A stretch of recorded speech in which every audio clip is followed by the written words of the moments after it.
कि आपके सामने एक ऐसे प्रधानमंत्री आए जिनकी हिम्मत हो ये कहने की कि इस देश की बुजुर्गों ने मेरा नमक खाया है।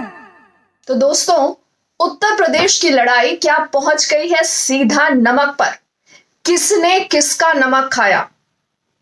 प्रियंका गांधी वाड्रा ने प्रधानमंत्री मोदी पर साधा है ये सीधा निशाना। वो सीधा सीधा ये पूछती हैं कि ऐसे कैसे किसी की हिम्मत हो गई आपको ये बताने की कि आपने उनका नमक खाया है। अब ये पूरा बवाल शुरू कहां से हुआ? प्रधानमंत्री मोदी ने कुछ समय पहले उत्तर प्रदेश में ही एक रैली में ये कहा। तो उस मां ने कहा मोदी का नमक खाया है।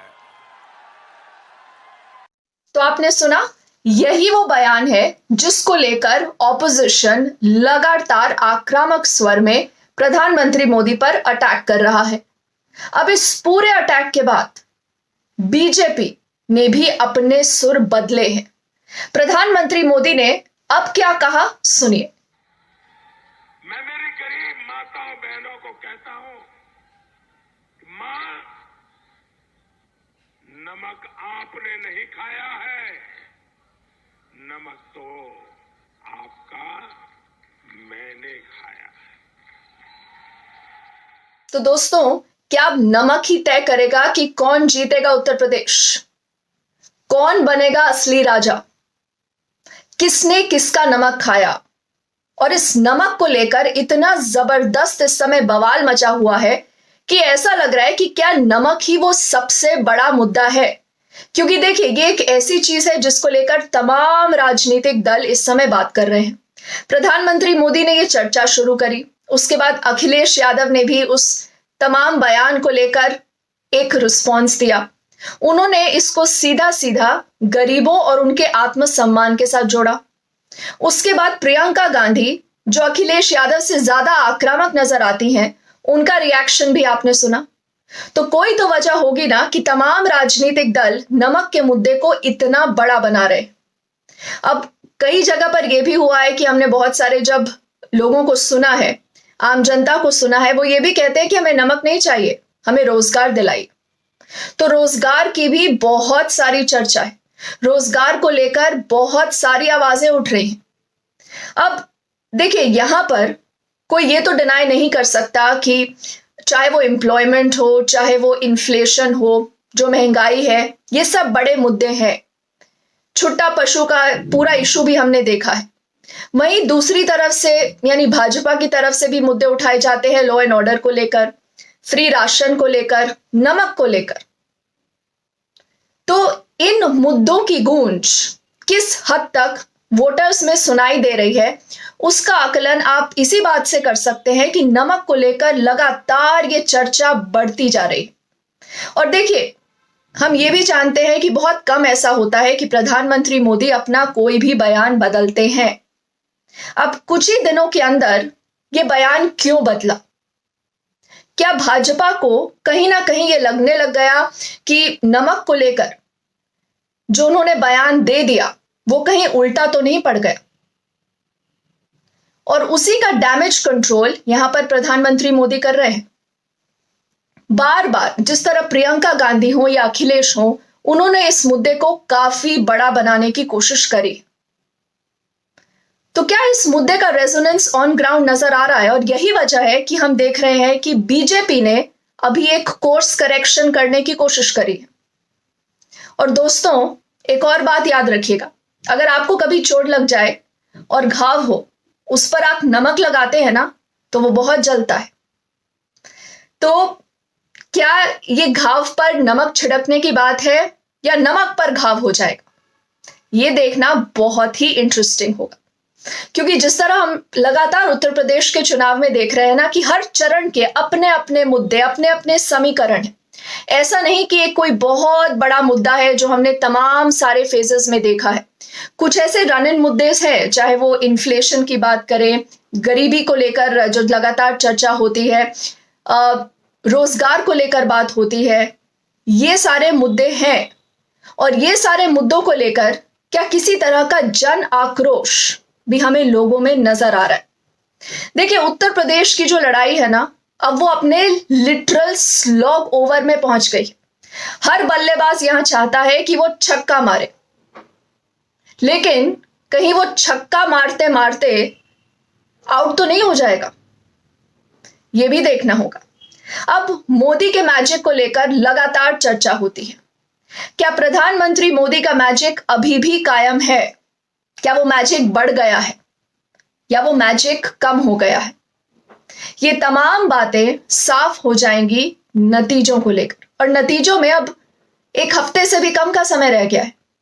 वहीं दूसरी तरफ अखिलेश एक चैलेंजर है। अखिलेश लगातार ये कहते रहे हैं अपने पूरे इश्यूज को लेकर, वो वही मुद्दे उठा रहे हैं जिनका रेजोनेंस हमें बहुत लोगों में दिखाई देता है। चाहे वो अब देखिए गरीबी की बात हो, ओल्ड पेंशन स्कीम को लेकर भी उन्होंने बहुत चर्चा करी है, और इस तरह की रिपोर्ट्स भी हैं कि ये मुद्दा वाकई में एक काउंटर मुद्दे की तरह काम कर रहा है बीजेपी के राशन और नमक के मुद्दे को लेकर, लाभार्थी के मुद्दे को लेकर। वहीं दूसरी तरफ प्रियंका गांधी वाड्रा, जो कांग्रेस की तरफ से इस समय लड़ाई के इस मैदान में है, वो कोई भी मौका नहीं छोड़ती प्रधानमंत्री मोदी पर सीधा सीधा अटैक करने के लिए। कांग्रेस भले ही ये जानती हो कि वो इस इलेक्शन को जीत तो नहीं सकती, लेकिन वो डेंट जरूर कर सकती है, वो भाजपा का खेल खराब जरूर कर सकती है, लेकिन किस हद तक, ये देखना बहुत अहम होगा। और जिस तरह हमने बात करी ना कि ये पूरी लड़ाई अब अपने स्लॉग ओवर में आ गई है, यहां पर कुछ भी हो सकता है। एक मुद्दे से पूरा इलेक्शन एकदम बदल सकता है। तो क्या नमक वो मुद्दा है? आपको क्या लगता है? क्योंकि जिस तरह हमने बोला कि प्रधानमंत्री मोदी ने जो अपना बयान बदला है, ये किस तरह का संकेत देता है? अब प्रधानमंत्री मोदी की तरफ से यानी भाजपा की तरफ से यह कहा जाता है कि वी आर द किंग, हम किंग हैं। अखिलेश कहते हैं I am the new king, हम नए राजा हैं। वो एक नई सपा की बात भी करते हैं, नई सपा नई हवा, जिसको लेकर लगातार उन पर अटैक होता है कि जो पुरानी सपा थी उसमें हमने देखा है किस तरह, चाहे वो परिवारवाद हो, चाहे वो माफियावाद हो, फिर हमने चर्चा सुनी आतंकवाद को भी लेकर इस पूरे इलेक्शन में। तो हर चरण के अलग अलग मुद्दे नजर आए। वहीं प्रियंका गांधी अपनी तरफ से ये कहने की कोशिश कर रही हैं कि आई हैव अराइव्ड, मैं भी यहां पर मौजूद हूं, मेरी तरफ भी देखिए।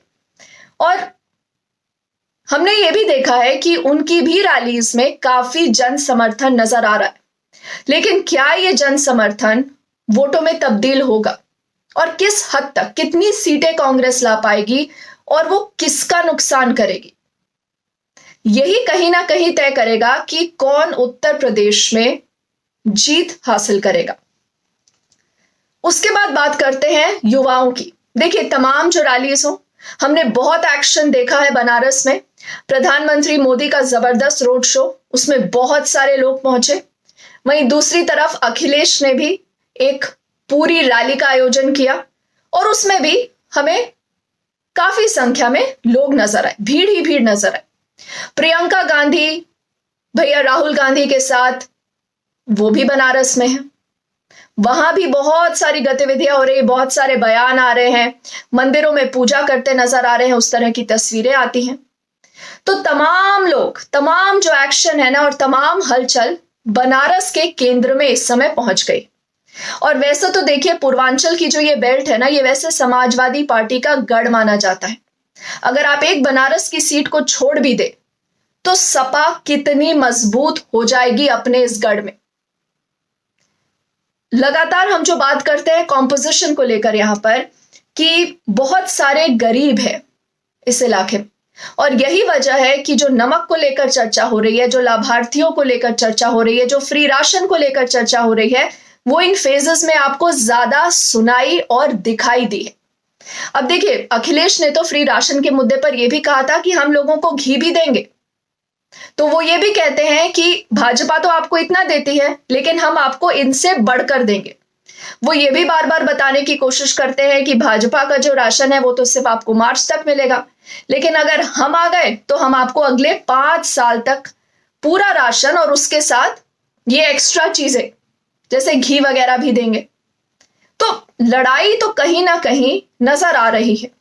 अब ये लड़ाई कितनी क्लोज है, कितनी क्लोज है इस समय भाजपा और समाजवादी पार्टी की ये लड़ाई।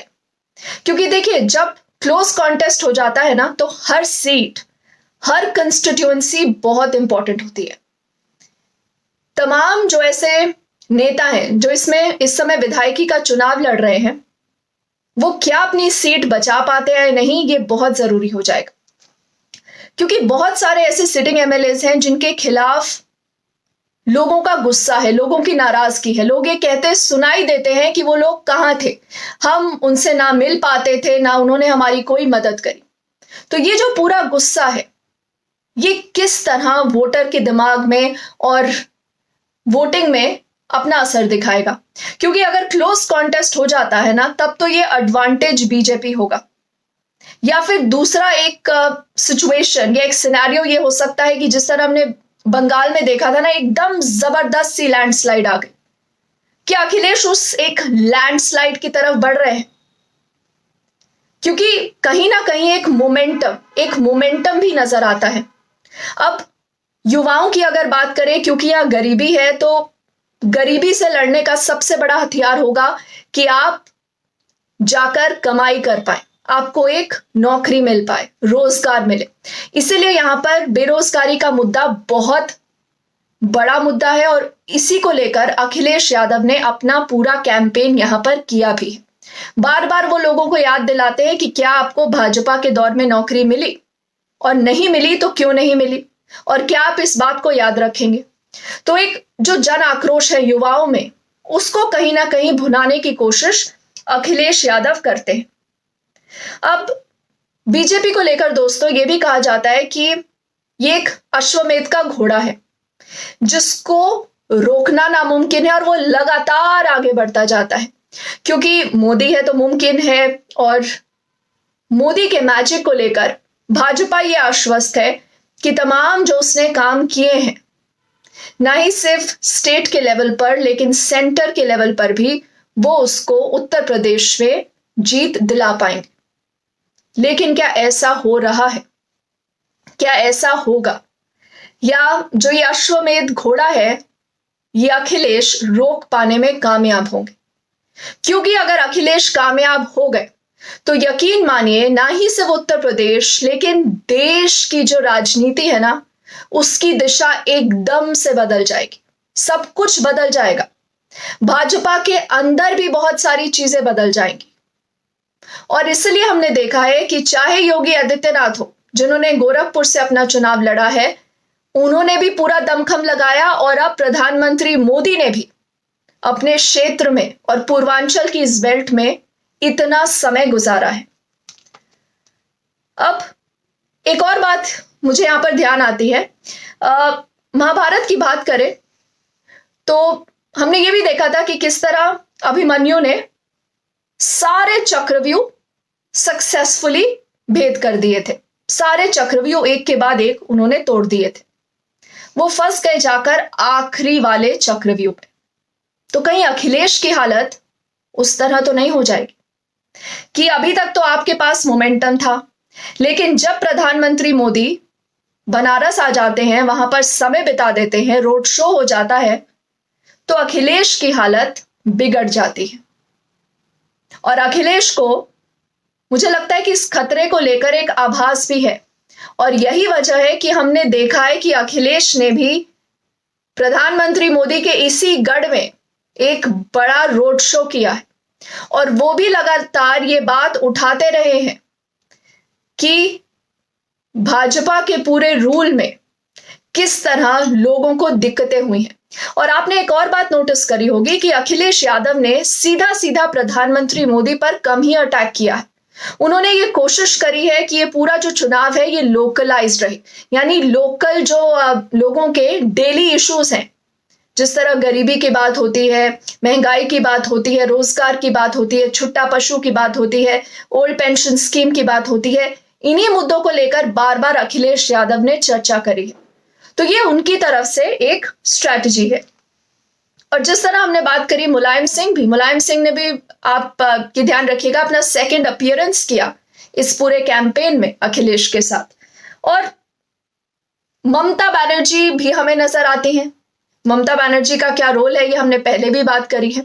तो ऑपोजिशन भी कहीं ना कहीं इस पूरे आखिरी फेज में ये दिखाने की कोशिश कर रहा है कि हमने प्रधानमंत्री मोदी के गढ़ में घुसकर उनको हरा दिया। उनकी ये कोशिश है। वहीं प्रधानमंत्री मोदी अपनी तरफ से आश्वस्त है कि हमने जिस तरह का काम किया है सेंट्रल स्कीम्स को लेकर, स्टेट स्कीम्स की तरफ से, वो सब हमारे फेवर में काम करेगा। तो देखिए आगे क्या होगा ये तो कोई नहीं कह सकता, लेकिन राजनीति एक बहुत दिलचस्प मुद्दे पर आ गई, नमक। और इसी नमक को लेकर जिस तरह हमने रिएक्शंस देखे हैं, क्या नमक ही वो एक गेम चेंजर मुद्दा बन गया है इन इलेक्शंस में? देखते हैं आगे आगे क्या होता है। अगर आपने अभी तक मेरा YouTube चैनल सब्सक्राइब नहीं किया है तो news that you don't get जरूर सब्सक्राइब करिए। इस पूरे वीडियो को अपने दोस्तों के साथ जरूर शेयर करिएगा, अपनी फैमिली के साथ शेयर करिएगा और मुझे बताइएगा कि आपको ये पूरा एनालिसिस कैसे लगा और कौन से ऐसे मुद्दे हैं जिनको लेकर आप यहाँ पर चर्चा सुनना चाहेंगे। Thank you for watching.